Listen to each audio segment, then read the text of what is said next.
Jara. Greetings, intrepid listener, and welcome back to Cosmic Radio. I'm Jara 19, currently monitoring a frequency older than the stars themselves, listening for echoes that defy logic. Tonight we delve into an anomaly that challenges the very linearity of time and communication, the signal that replied itself.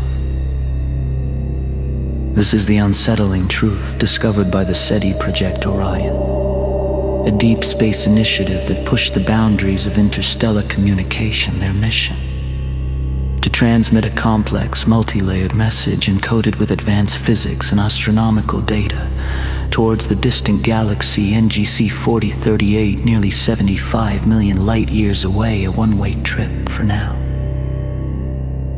The transmission, designated Orion's Call, was scheduled to run for 3 standard cycles. On the second day of its broadcast, late astrophysicist Dr. Anya Sharma reported an anomaly. Her long-range receivers pointed not towards NGC 4038, but at a seemingly empty patch of space behind their own position, detected a faint, structured signal,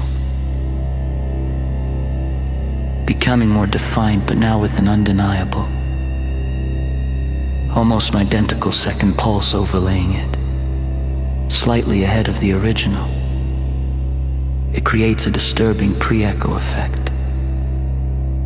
The signal was faint, but undeniably artificial, and as Dr. Sharma and her team analyzed it, their blood ran cold. The received signal was an exact duplicate of Orion's Call. Every frequency, every data burst, every complex mathematical sequence was identical. But it couldn't be. Their own message was still being broadcast. It hadn't even finished its journey across their own solar system, let alone 75 million light years and back. Initially, they suspected equipment malfunction or a localized atmosphere reflection, but the data was clean. The signal originated from deep space, traveling towards them, and the timeline was impossible. The return signal was being received before Orion's Call had even completed its transmission. It was a message arriving before it was truly sent. This wasn't an echo. This was a pre-echo. This was a pre-echo. Chaotic, splitting into multiple, rapid, overlapping echoes that seemed to accelerate and then abruptly cut out, leaving a sharp, high-pitched ringing silence for a moment before the tense cosmic hum returns.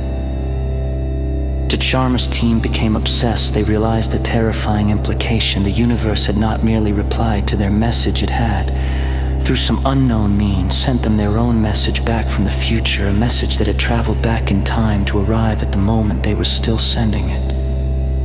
The psychological impact was devastating. If their message could be returned before it was fully sent, what did that imply about free will? About causality? Was their Orion's Call not an act of expiration, but merely an inevitable part of a predetermined cosmic loop? Were they just playing out a script already written, already received? The Orion's Call broadcast continued for its full 3 cycles, but the team could never shake the unsettling feeling that their momentous act of communication was, in fact, an echo of something that had already happened to them.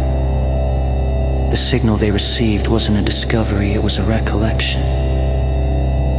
And then came the even more chilling part. After the original Orion's Call transmission officially ceased, the pre-echo signal they had been receiving also stopped, as if the act of the original transmission finishing closed the loop on the pre-echo. But sometimes, on the very edge of the SETI Orion network, a faint, solitary pulse is detected, not from deep space, but from within their own systems. A ghost signal, a single rhythmic beat, and when the engineers analyze it, they find a single repeating phrase embedded just below the noise floor. You already knew. You already knew.